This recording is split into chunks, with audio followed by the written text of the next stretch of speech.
I would, I mean, it's not my introduction.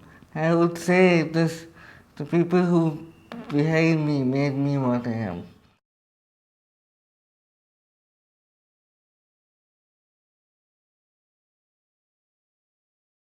As my mother, my brother, my dad, and my most special friend, Bharat, whose efforts made me what I am.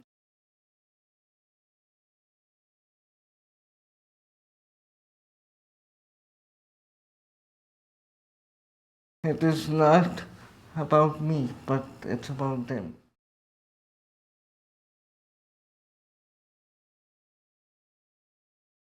I remember one day when my mom told me that the first time she took me to the doctor, he said, they told my parents that, what you have in your arms is just a breathing doll. You cannot expect anything out of your son.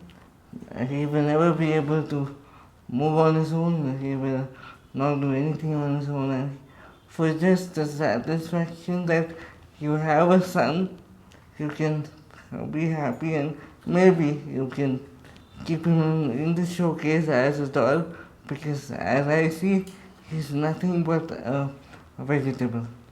But maybe I was lucky to have born to the parents I did, because they took that statement in such positivity, instilled the confidence in themselves and in me that I'm no different to anybody around me, and to make me believe that anything is possible by me, and if I have the will in me, I can achieve the and anything, and the sky is the limit.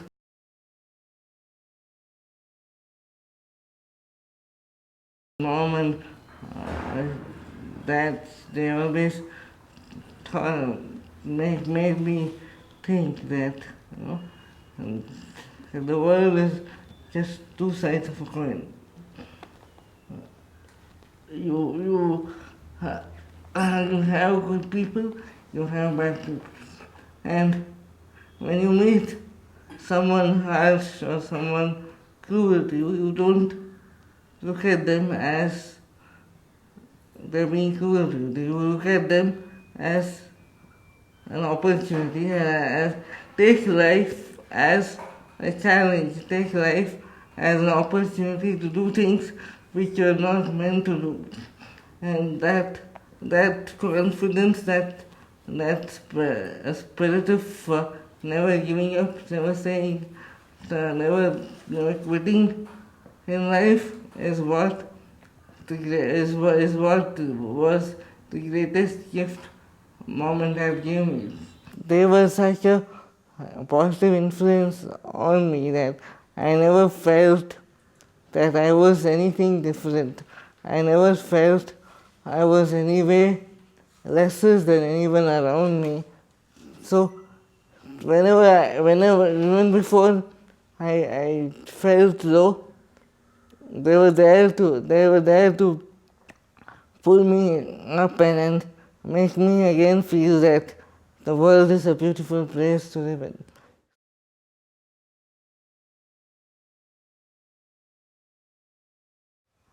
It is to say that a healthy mind in a unhealthy body. The coordination between the mind and the body is lacking. So if there's a healthy mind caged in a cage where it knows how to do things, but it cannot implement the same when it comes to the body supporting the mind. So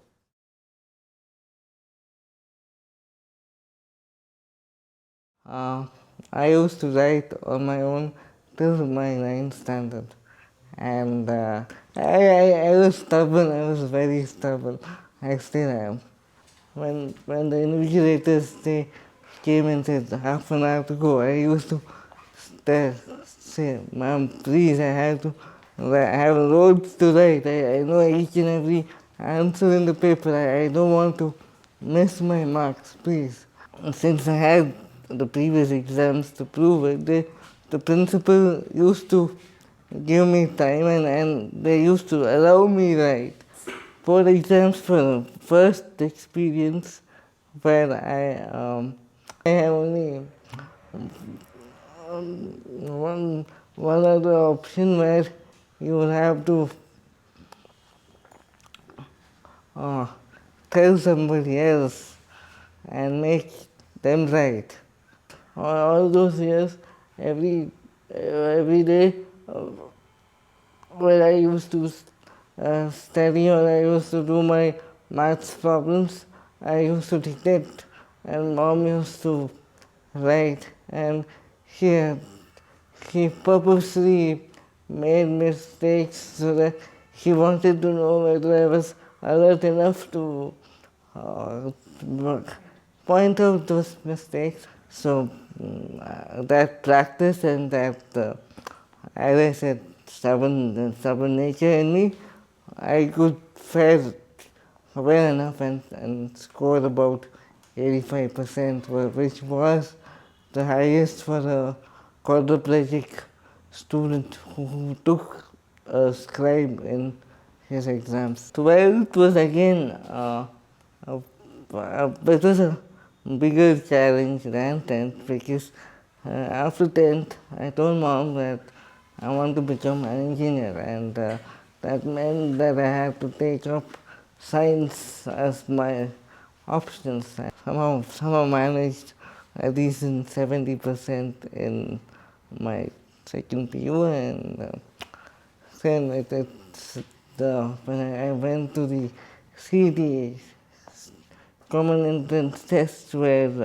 they said board exams is fine, but for CET we cannot give you a scribe. I could never manage to, put enough pressure that the scanner could scan the right option or whichever option I had chosen, and I was devastated with my ranking. I was way behind. I mean, there were not many who believed, other than mom, Bharat, and my brother, who said I can do engineering. But there were many who said, why do you want to make him an engineer? Why just make him study any other usual course which are easy for him and can do it. But I said, Mom, I told her, if you want me to study, it is only engineering and nothing else. I would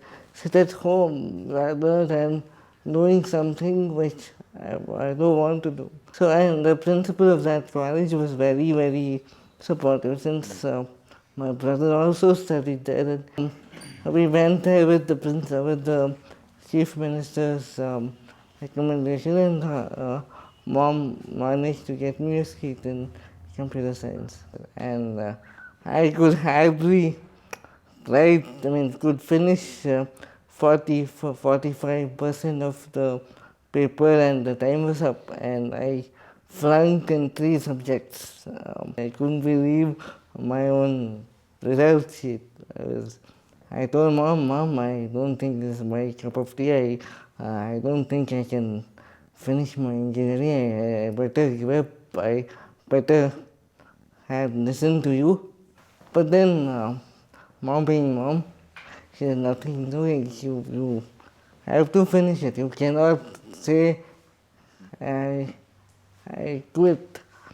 That was when Bharat, one of the most influences in my life came in, and that was when Bharat said, I can write for the second semester, and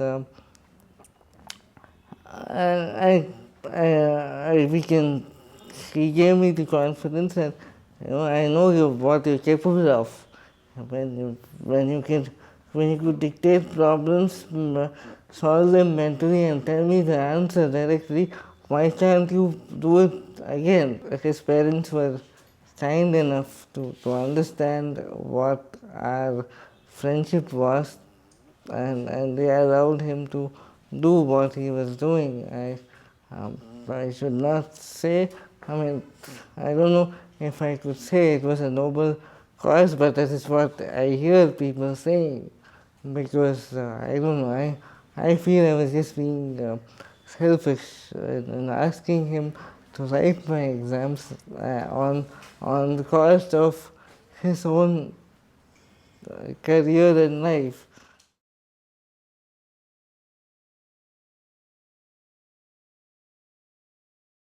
Very few of them who empathize you and believe in you that you're no different than anyone around you.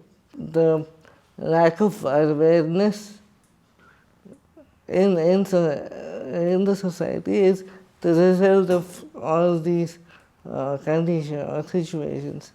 If you accept it yourself and ask for help, there are number of people who are ready to help you. It is just that they do not know how to help you, but if you ask for it and if you tell them, if you educate them, if you create that awareness in them, there are people who are open enough, who are broad-minded enough to help you and to lead the way. And Bharat and my mom are leading examples for that. I have also come across people who have been rude to me, who have been harsh to me.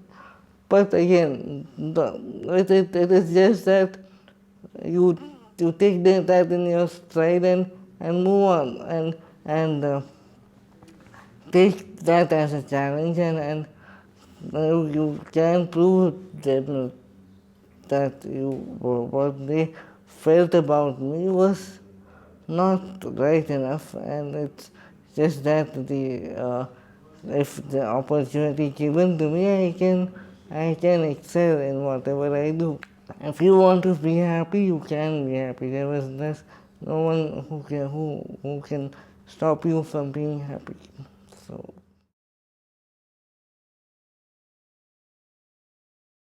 it went on for 2 years. I did not find a job. No, I had started, just a bit sinking into a depression where I felt, no, it is not going to work out. It is, no, not possible. Maybe I should think of something else. It is funny. I mean, I used to come home and laugh about it, but they used to ask me, how will you spend 8 hours in office and 8 or 9 hours if you have to stretch maybe 10, 11, 12? And how will you manage to go to the restroom and how will you manage having food and all that? I used to tell them, madam or sir, it's not the company's headache to think about how I can go to the roof. I've managed on my own throughout my schooling, my college. I'm confident I can do it. You don't have to worry about it. Then we came to know about an NGO called Enable India, who strive to find job opportunities for people with disability. And we happened to go there, register, and I did well. I got through that test, and then Enable India sent me to the interview where I got a job in emphasis. For the first few months, where um, my manager was not that confident that I could work, and he was a bit hesitant to tell me, I mean, assign me work. But slowly I gained their confidence and I started delivering. And that after 1 year in my appraisal, my manager told me that I was I was very skeptical about your capabilities, but I'm happy to be proven wrong.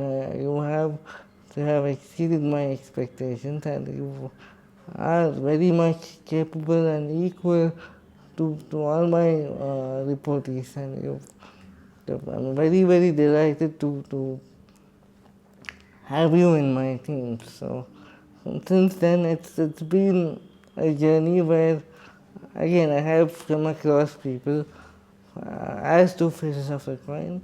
But again, as time has passed, they have accepted me in their team, and I've been, I would say, I've been fortunate to to be in contact with all such people, and I have, maybe I can say, I have done well with 3 national awards till now, and still I still have a long way to go.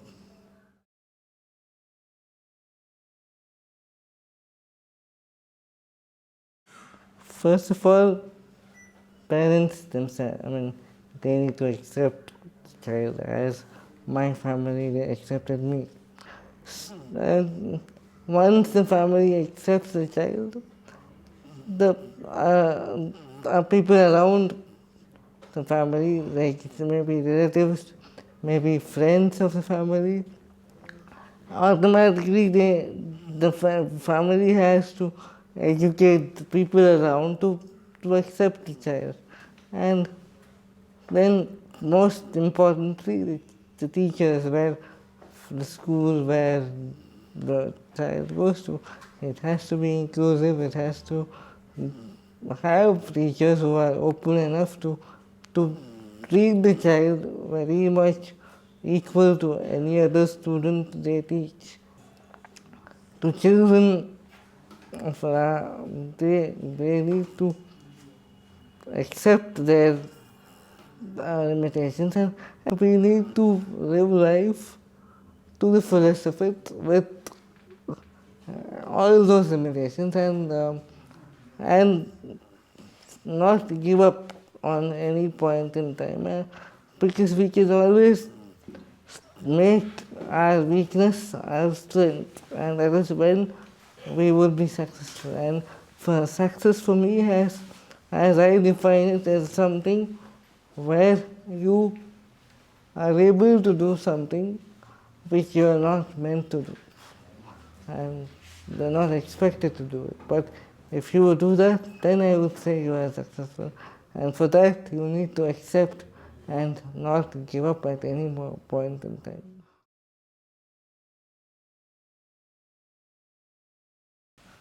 The most unforgettable moment in my life that would remain my unforgettable moment all my life is the moment when I realized that my father was no more.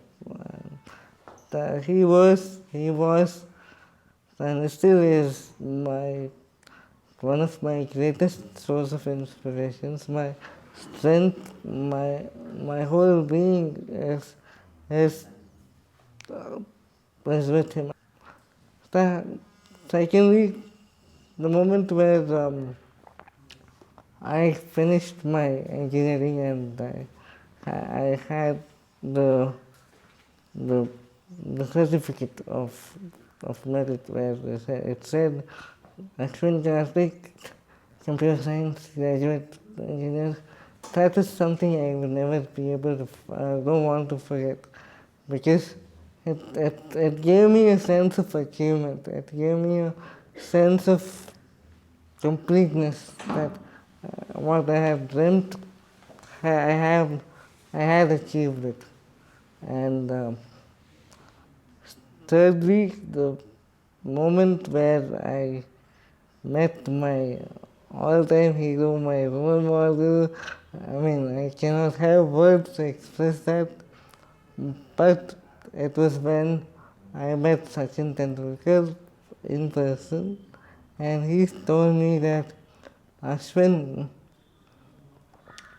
you and your friend Bharat are inspirations to me. I would, from now on, I will look up to you as one of those people who I look up to for inspiration. You are real heroes, and you are from now on my inspirations.